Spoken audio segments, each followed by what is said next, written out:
اصل میں جب وہ آئیں گے تو ایک حدیث میں آتا ہے کہ اس وقت نماز کی تیاری ہوگی اور مسلمانوں کے جو امام ہوں گے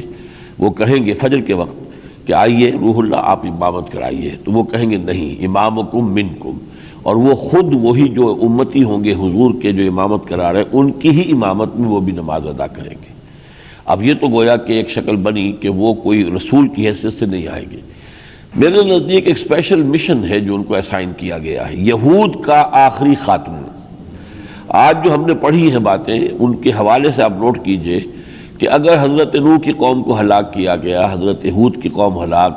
اب یہودیوں کے پاس حضرت مسیح کو بھیجا گیا ہے، انہوں نے نہیں مانا، تو اب یہ ہلاکت کے مستحق اس وقت سے ہو چکے ہیں۔ لیکن اللہ تعالیٰ نے اب خاص اس کی ایک مشیت ہے، اس کا فیصلہ ہے، اب ہم اس پہ کیا اعتراض کر سکتے ہیں کہ اس کو ایک ڈیلے کر دیا ہے کہ درمیان میں سے حضرت عیسیٰ کو اٹھا لیا،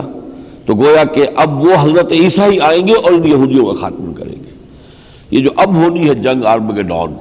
اب آپ اندازہ کیجئے کہ ان یہودیوں کے پاس جو ہے اسرائیل میں جتنا ایٹمک اسلحہ جمع ہے، انہیں کون شکست دے سکتا ہے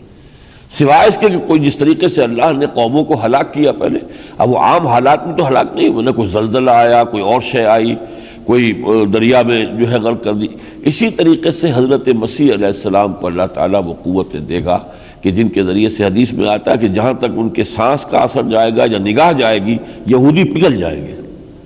اب کوئی خاص جو ہے سپر لیزر اللہ تعالیٰ ان کی نگاہوں میں پیدا کر دے گا، اللہ جانے، لیکن یہ احادیث ہے اور یہ صحیح ہے، مستند ہے۔